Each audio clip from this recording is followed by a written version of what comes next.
कुछ कमेंट्स आ रहे थे, सर हम मैथमेटिक्स में बहुत वीक हैं, लेकिन हमें बोर्ड एग्जाम में 100% मार्क्स चाहिए, कोई बुक सजेस्ट करें। ऐसे स्टूडेंट से मैं कहूँगा, आप में दो ऐसी क्वालिटीज़ हैं जिनकी वजह से आप अपनी लाइफ में बहुत सक्सेसफुल हो सकते हो।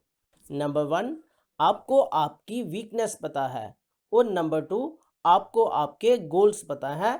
आपको पता है कि आप क्या चाहते हो। मैंने अपनी लाइफ में ऑब्जर्व किया है कि जिन स्टूडेंट्स में ये दो क्वालिटीज़ थी वो अपनी लाइफ में बहुत सक्सेसफुल रहे। तो मेरा पर्सनल बिलीव है कि आप भी अपनी लाइफ में बहुत सक्सेसफुल रहोगे। अब बात बुक्स की करते हैं। अगर आप मैथमेटिक्स में वीक हो और आप बोर्ड एग्जाम में 100% मार्क्स लेना चाहते हैं, तो आपने आर डी शर्मा और आर एस अग्रवाल इन दोनों बुक्स को टच भी नहीं करना है, क्योंकि ये दोनों बुक्स बोर्ड एग्जाम के साथ साथ कम्पिटिटिव एग्जाम पर भी फोकस करती हैं।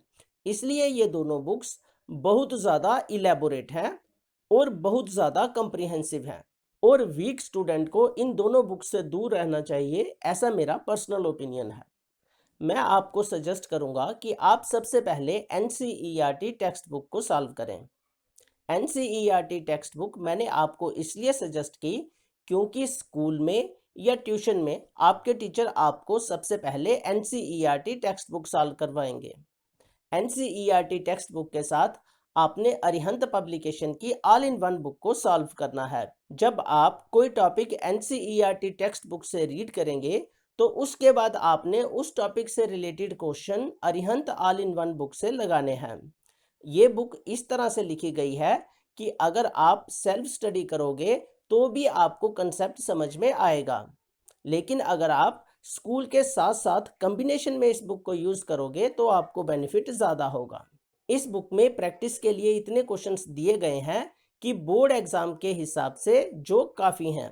साथ ही इस बुक में उन सभी वैरायटीज़ के क्वेश्चंस दिए गए हैं जिन वैरायटीज़ के क्वेश्चन बोर्ड एग्जाम में पूछे जाते हैं।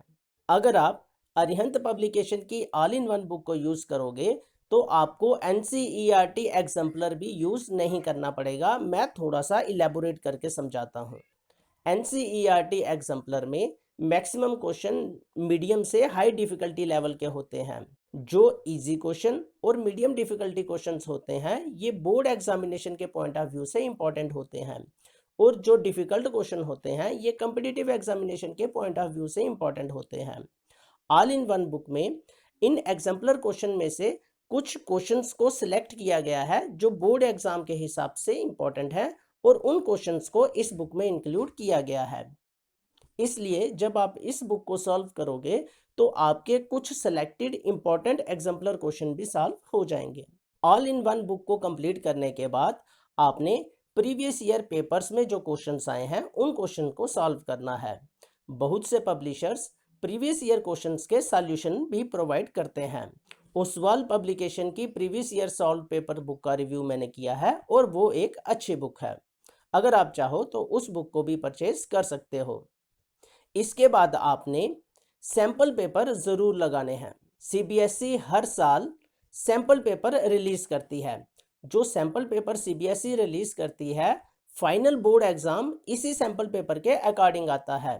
जब सीबीएसई सैंपल पेपर रिलीज़ करती है तो डिफरेंट पब्लिकेशंस अपने सैंपल पेपर रिलीज़ करते हैं, और students in sample paper book की हेल्प से अपने एग्ज़ाम की प्रैक्टिस करते हैं।